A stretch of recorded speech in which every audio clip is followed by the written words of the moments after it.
Picture this. Out of the darkness, a beam of warm golden light hits this steaming, perfectly fragrant mound of saffron rice. Welcome to The Explainer, everyone.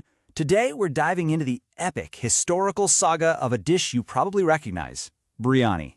But honestly, I want you to completely forget whatever you think you know about your local takeout order for a second, because what we're actually exploring today, it's a massive story of empires, vast trade routes, and sheer culinary luxury.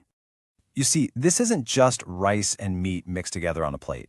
Not at all. What we're looking at is a literal culinary survivor. It's a masterpiece of human ingenuity. I mean, this dish has survived the rise and fall of massive empires. It's endured grueling wars, and it was perfected behind the heavily guarded walls of royal kitchens way before it ever made its way to your dining table.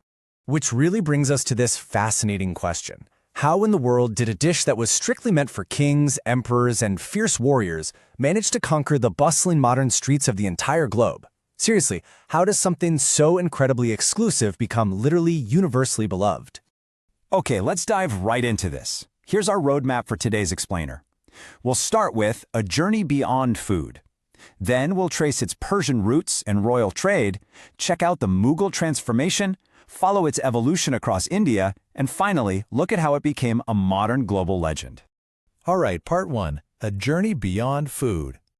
So, biryani's story actually starts centuries ago in ancient Persia. And back then, this was an incredibly exclusive dish.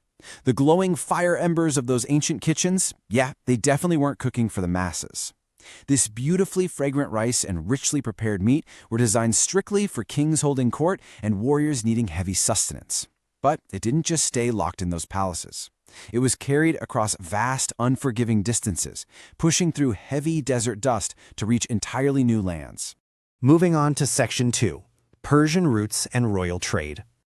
Okay, so centuries ago, those royal Persian origins were firmly established. But how exactly did it spread everywhere else? Well, through weeks and weeks of grueling travel. Picture massive camel caravans crossing these vast desert dunes. And they weren't just carrying silks and gold. They were actually carrying these highly prized culinary traditions, rare spices, and unique cooking methods. And once they finally set up camp, it took hours of cooking to prepare the fragrant rice and meat. All of this led up to nightfall, where torchlit royal dining halls would just glow warmly as these epic feasts were served to kings. Those Persian trade routes were absolutely crucial. They were basically the vital arteries that kept this culinary tradition moving and evolving. Now, what's really interesting here is the sheer labor involved. This was a true art form. First came the traditional spice grinding, and we're not talking about pouring pre-ground powder from a jar. These spices were meticulously crushed by hand, releasing all those potent oils and intense aromas right into the air. Next, those freshly crushed spices and premium ingredients went into these giant, super heavy copper cooking pots. And finally, the meat was slow cooked over open, crackling firewood flames. Which brings us to ancient slow cooking. This is the ancient culinary technique of cooking meat over open firewood flames for extended periods of time, just to achieve that literal royal tier tenderness. I mean, imagine the sensory experience here. You've got the metallic clanging of those giant copper pots, the sharp scent of the desert wind mixing with the rich smoke, and that deep, roaring crackle of the firewood. That right there, that is the authentic historical foundation of this dish. All right, on to Section 3, the Mughal transformation. So, when the Mughal Empire came into the picture in India, we saw a massive leap in culinary technology.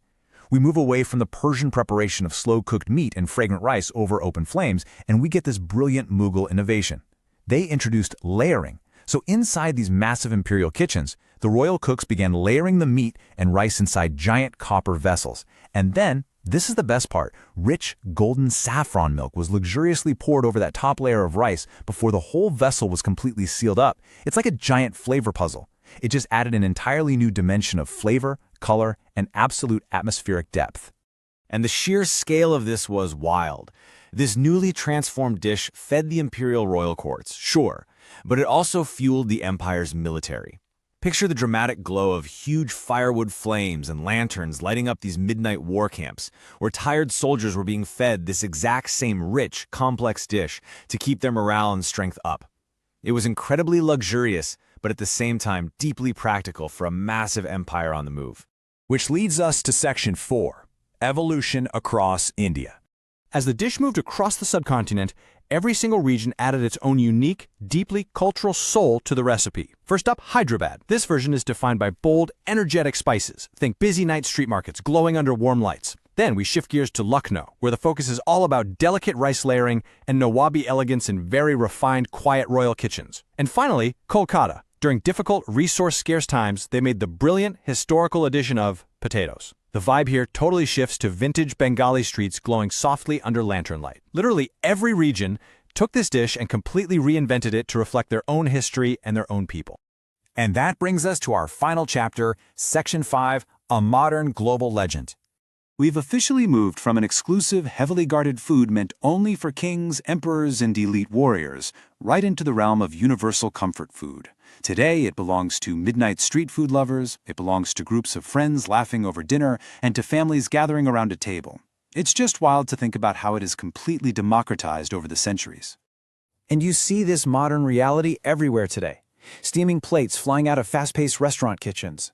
The incredibly satisfying feeling of a spoon just breaking into perfectly cooked, fragrant saffron rice, and that slow-cooked meat being shared among families. It's more than sustenance now. It creates these genuine, warm human moments amidst busy modern night markets and dining rooms alike. One dish, hundreds of years, millions of memories. Just think about the massive historical and cultural journey we just explored today. From ancient, dusty desert caravans all the way to a shared family meal on a Tuesday night, it's all captured perfectly right there. So I really want to leave you with this one thought to take away from our explainer today. If a single dish, born in ancient Persia, transported on the backs of camels, brilliantly layered by Mughal emperors, and adapted by bustling Indian streets, can literally carry centuries of empire, war, and trade, what untold atmospheric stories are hiding right now inside your favorite food? Thank you so much for joining me today. Keep exploring, and as always, stay curious.